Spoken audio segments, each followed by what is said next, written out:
Hello dears, good morning. It's me, Miss Lincy, your English teacher. Nice to meet you again. Okay, now, welcome to the world of English. So, before we begin, let's ask the blessings from God, the Almighty, so that let His Holy Spirit enlighten us, help us, and guide us through. Dear children, you may know that apart from the British, the Dutch, the French, and the Portuguese have also played an important part in the history of our country. But can you say which parts of India show French and Portuguese influences? Yes, you are right. Goa, Pondicherry, and Mahi show French and Portuguese influences. In the chapter Glimpses of India, we are going to study 3 different stories from 3 parts of the country. And our first story, A Baker from Goa, is about a traditional Goan village baker who still has an important place in his society. Let's read and understand the details of the story.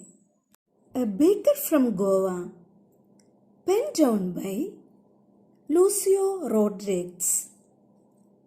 Children, I will give you the detailed explanation of the chapter.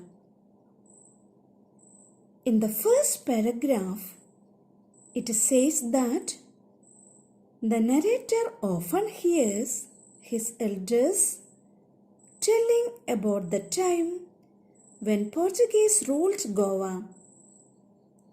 They say that those days were golden days. They also tell about their famous loaves of bread. They tell about the past and tell them that though the Portuguese have left Goa, the bakers of the bread still exist.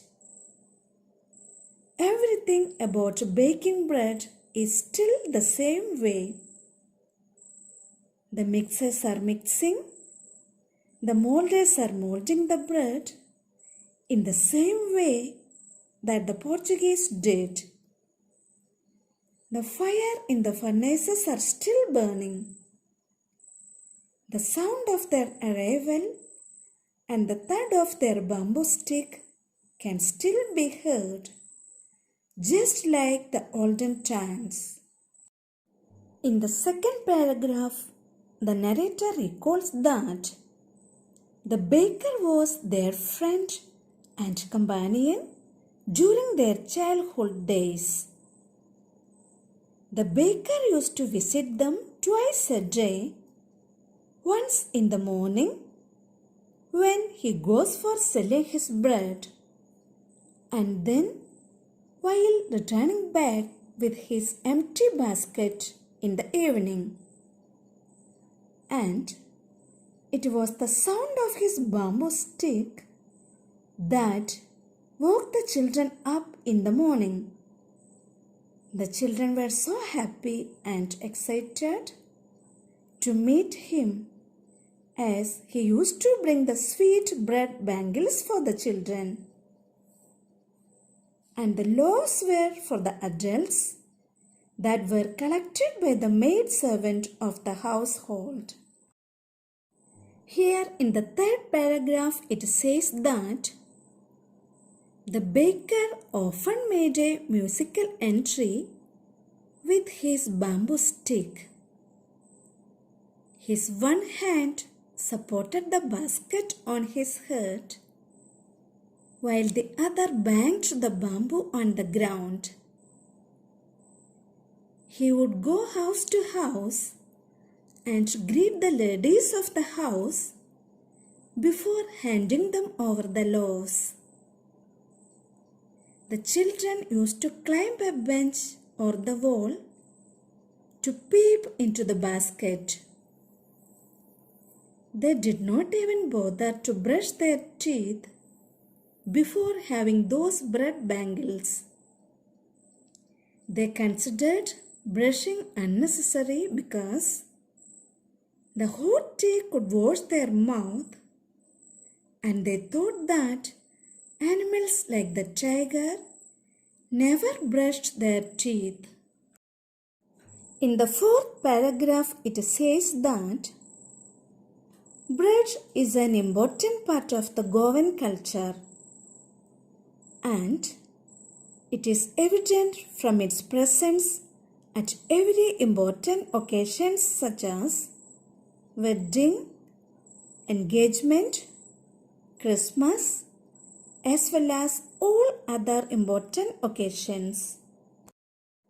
And in the fifth paragraph, it says that the bread sellers of those days had their own dress code known as the kabai. It was a single-piece long frock reaching down to the knees.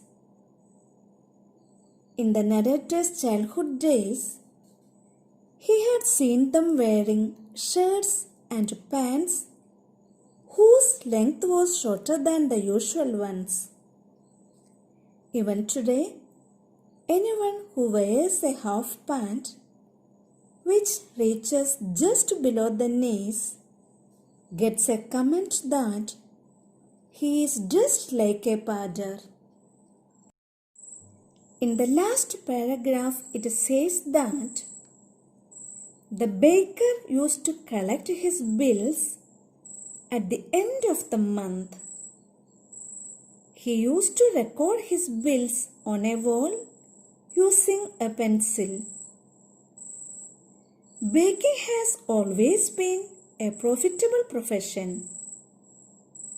The baker's family and workers have always been happy and joyous.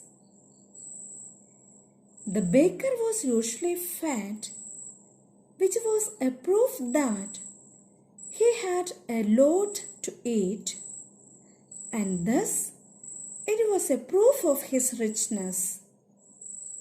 Even to this day, someone with a well-built body is compared to a baker. Children, hope you could follow me. So now it's time to wind up the session today. I request all of you to like and subscribe my channel. Thank you.